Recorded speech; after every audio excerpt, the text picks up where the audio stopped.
We've got Brittany on the show. 3 interesting things about Brittany. She doesn't like peanut butter. She can stick her whole fist in her mouth. And I'm not.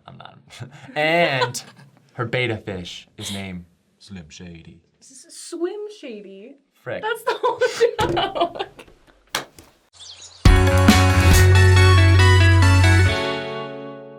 That was better than me actually saying Slim Shady, okay. so that's better.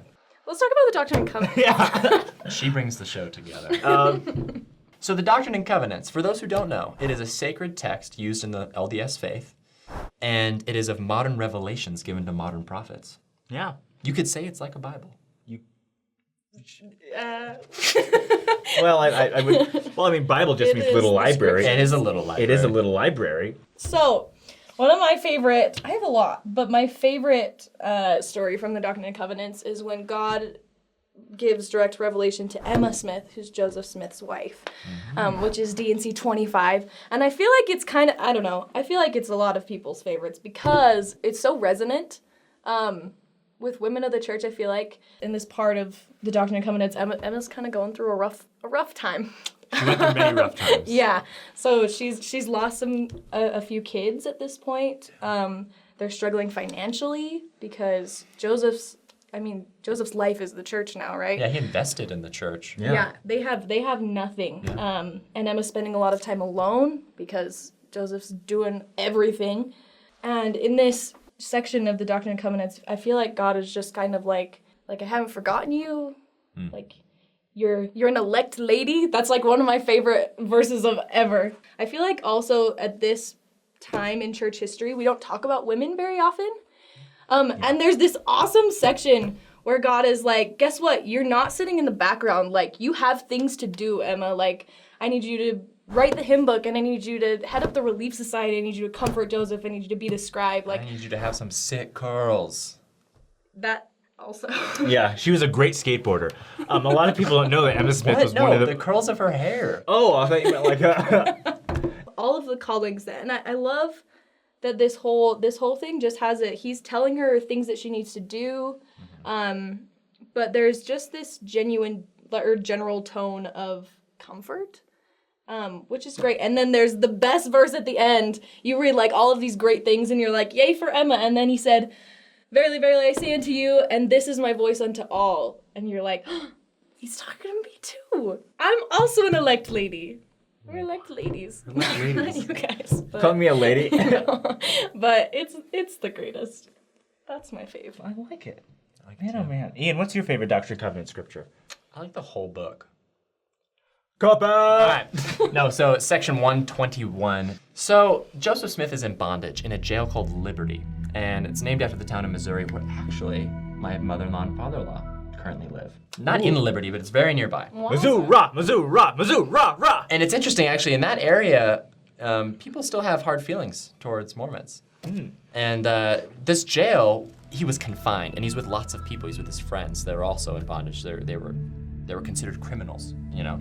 And the ceiling was actually only 6 feet high, and so the prophet and many others who were taller than 6 feet could never actually stand up straight at any given moment. Yeah. Food was scarce. Their guards were relentless. They would say terrible things to them. Just emotionally, they were downtrodden, and disease and sickness was running wild. It was in the middle of winter with no central heating, so they're just sleeping on hay, and it's just miserable. And so the prophet of the Lord in this moment doesn't even feel the comfort of God. And to imagine a prophet of any sorts to never communicate with God or have a moment where he feels like he can't communicate with God because he's so downtrodden is heartbreaking. Because we think of prophets and we think of them conversing with the Lord day and night. But here Joseph feels like he's been forgotten. And he says, O God, where art thou? And where is the pavilion that covereth thy hiding place? How long shall thy hand be stayed, and thine eye, yea, thy pure eye? Behold, from the eternal heavens, the wrongs of thy people and thy servants, and thine ear be penetrated with their cries. Yea, O Lord, how long shall they suffer these wrongs and unlawful oppressions? Before thine heart shall be softened towards them, and thy bowels be moved with compassion towards them. He's basically calling out God. He's like, how long is it going to take until you feel compassionate towards my people who are being just attacked and oppressed? Yeah. And he goes on and he goes on, and he's clearly depressed. He's not feeling like there is any future. And then God says, "My son, peace be unto thy soul. Thine adversity and thine afflictions shall be but a small moment." Puts things into perspective. Here I think of like eternal life. Life is just a small moment. It's just a speck of dust that fills up the vast, expanses of time. And so it really puts into perspective, how do we treat our difficult times in life? Though I don't think I'm ever going to be jailed. Do you think I'm going to be jailed? You know my past. I think you get at least 20 to 40. Okay, maybe. Maybe 30 But large. I'm probably never going to have an experience like this. God does, say, you have not even reached the level of Job. Your friends have not even gone against you.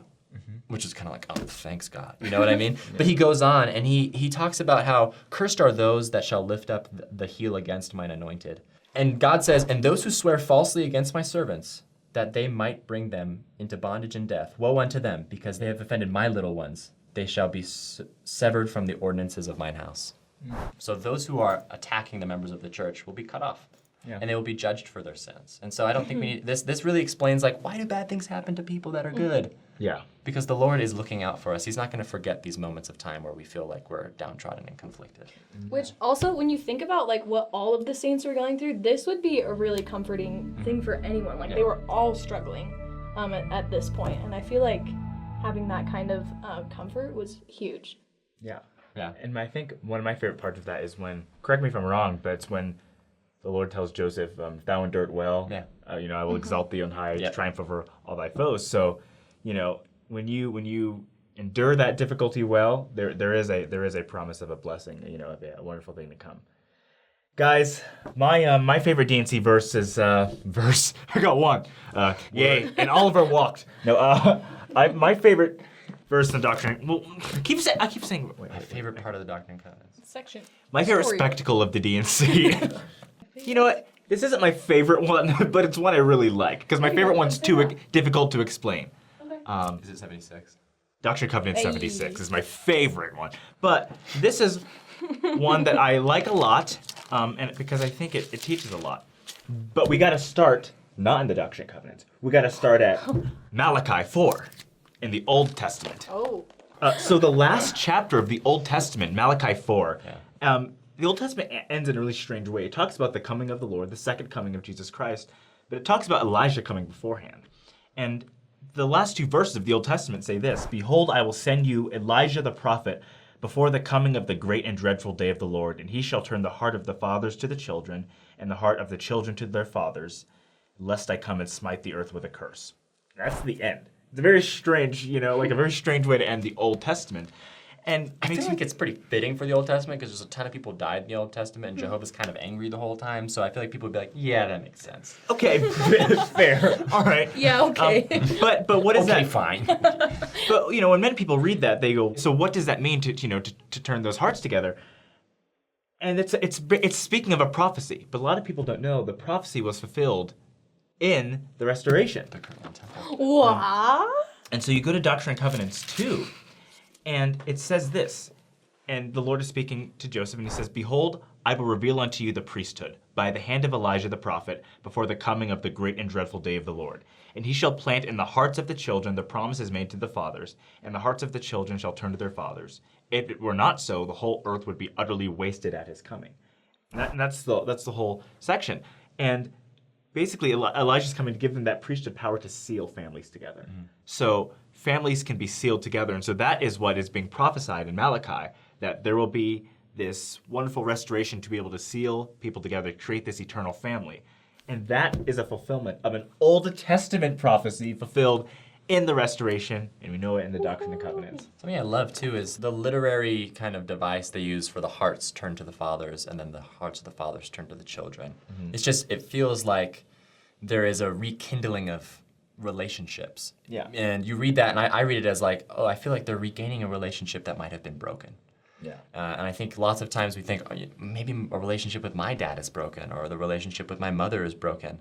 And through the sealing powers, we can be binded together to live eternally. But through that doctrine and through living the gospel, literally the hearts of the children will remember their fathers, and the hearts of the fathers will remember their children. It's a beautiful message saying that, the gospel can bind families. Yeah. Literally, and then also emotionally. Yeah. Man, oh man. D&C is cool. Read this book. Read it. It's green. Comes in black too. It does. And 1999. blue. Blue. That's the Book of Mormon. No, that's kind of everything comes in blue. Brittany, tell them to subscribe and like and all that stuff. Subscribe and like and all that stuff. The 1920s culture. Subscribe I'll be subscribe. and like and all that stuff. Click the notification bell. We're on Instagram and Twitter. And Twitter. We sometimes tweet. On occasion. It's usually me tweeting for the Twitter account. You can tell when you tweet for the Twitter account. I know.